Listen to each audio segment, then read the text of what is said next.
Lalu bagaimana dengan kita sebagai laki-laki yang memiliki setengah qawam, setengah ilmu tentang suami, setengah penegak, setengah kepemimpinan. Bahkan syukur-syukur kalau ada setengah, kalau kita nggak ngerti sama sekali tentang apa itu qawam, apa itu kewajiban dan hak sebagai seorang suami.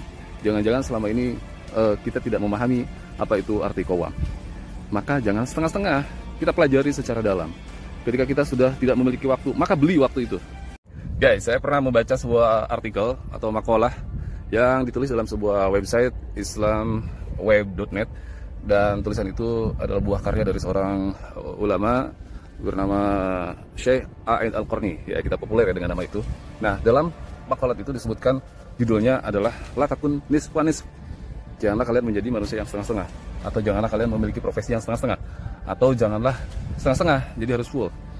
Dalam makalah itu disebutkan ada perkataan ulama yang sangat terkenal, yaitu nisful hakim atau nisfu hakim yufsidul buldan, wa nisfu faqih yufsidul adyan, wa nisfu nahwi yufsidul lisan, wa nisfu tabib yufsidul badan atau yufsidul abadan.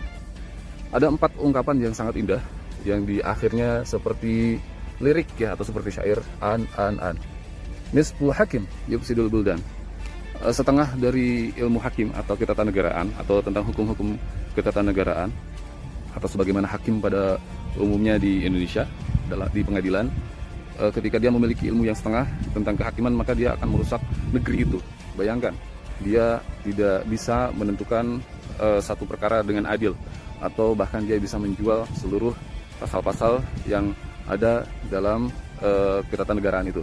Kemudian nisfu faqih atau nisful ilmi yufsidul adyan, setengah dari kefakihan atau pemahaman atau ilmu, maka dia akan merusak agama, tatanan agama, sehingga agama ini akan dirusak oleh orang-orang yang pemahamannya setengah-setengah, pemahaman tentang ilmu agama itu sendiri. Makanya ini akan sangat bahaya. Jadi agama yang saat ini ada kerusakan, atau ketika ada kerusakan dalam agama ini, tentu itu salah satunya disebabkan karena diantara kita ada yang memahami setengah-setengah tentang agama. Yang ketiga adalah nisfu nahwi yufsidul lisan.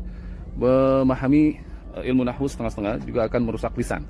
Lisan kita, artikulasi kita akan rusak, pemahaman kita tentang susunan bahasa akan rusak, dan cara memahami kalimat-kalimat dari yang kita baca juga akan rusak. Jangan setengah-setengah guys, ini akan merusak semua tatanan. Dan yang ketiga, nisfu tabib yufsidul abdan, setengah dari dokter itu akan merusak badan. Jadi ketika ada seorang dokter yang ilmunya setengah, dia mungkin ketika kuliah sering bolos, ketika bikin skripsi dia nembak, atau hal-hal yang tidak dia seriusi selama dia belajar, itu dia abaikan, dan akan merusak badan.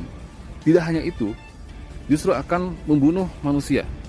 Tidak hanya merusak badan, tidak hanya membuat orang sakit, tapi justru akan membunuh karena bisa jadi salah diagnosa, memberikan obat yang salah sehingga akan menyebabkan orang mati.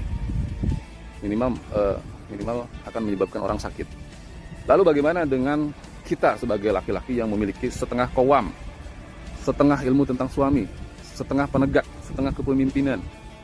Bahkan syukur-syukur kalau ada setengah, kalau kita nggak ngerti sama sekali tentang apa itu qawam, apa itu kewajiban dan hak sebagai seorang suami. Jangan-jangan selama ini kita tidak memahami apa itu arti qawam. Maka jangan setengah-setengah, kita pelajari secara dalam. Ketika kita sudah tidak memiliki waktu, maka beli waktu itu. Beli waktu itu dengan harta kita, supaya ilmu datang kepada kita. Jangan menganggapnya sesuatu yang mahal. Orang-orang yang belajar tentang kedokteran, kita tahu di Indonesia ini, dia akan mengeluarkan harta yang tidak sedikit, ratusan juta, bahkan miliaran. Ketika dia mengambil spesialis kedokteran, tentu bukan biaya yang sedikit.